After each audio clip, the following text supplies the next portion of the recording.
Seatbelts, everyone! Please let this be a normal field trip. With a friend? No way! Hi everyone, how's everyone doing? Today we're going to spend a little bit of time talking about primary sources and secondary sources. Does anyone have an educated guess about what primary sources are? Yes, Caroline? Well, I think second is in the word secondary, so that means it must come second. So the other one must come first. Definitely, that is correct. To use a really quick example, you guys take videos on your cell phones? Yes, okay, perfect. Those are what we call primary sources. And if someone were to take those videos and compile them into a documentary, that would be a secondary source. Is everyone a little bit clear?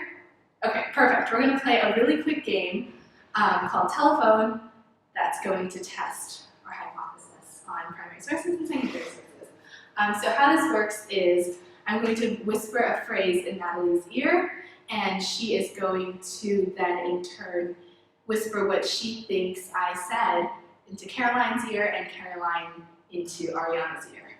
Perfect? Okay, I will write this phrase down and read it second. Okay.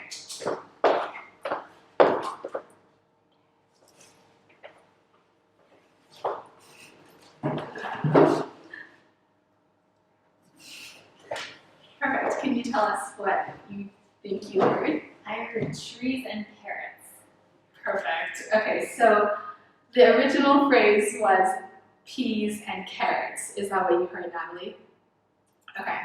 I think this just goes to show that secondary sources can be a little bit unreliable and inaccurate. So in this case, I am the primary source because I was the one that came up with the phrase and I was the one that started the chain.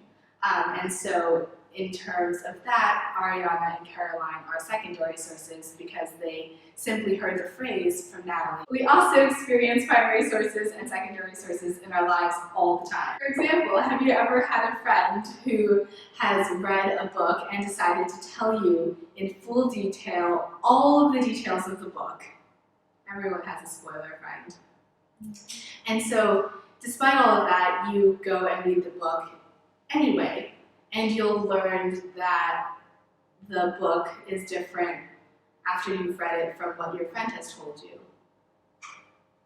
Reading the book yourself has given you a better grasp on what the book is truly about, rather than hearing it from a friend who might have told you a bit differently. And so, in those terms, your friend has become the secondary source. Once again, going back to our example of the game, this goes to show that secondary sources can be less reliable or less accurate than primary sources. Okay, there's a pretty cool analogy in which we can compare primary sources and secondary sources to a river. Let's take primary sources and secondary sources and compare it to a river. At the mouth of the river, water flows through.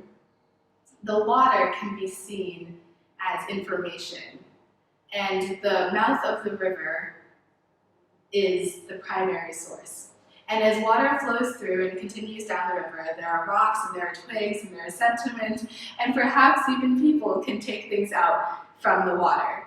And so by the time the water flows to the point where you are standing a little ways down the river, the water is not the same as when it began at the mouth of the river.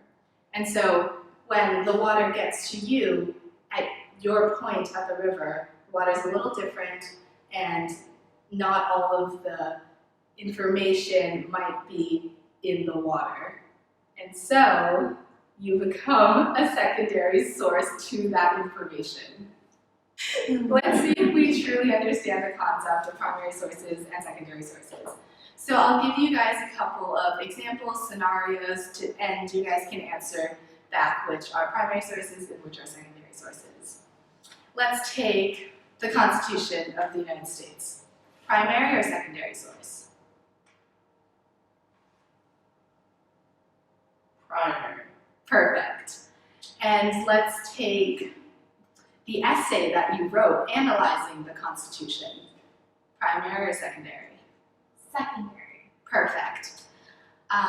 Last example, the diary on my bedside table.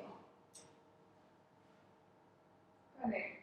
Perfect. That's something that I write in constantly, daily, and sometimes even when events are occurring in their present time.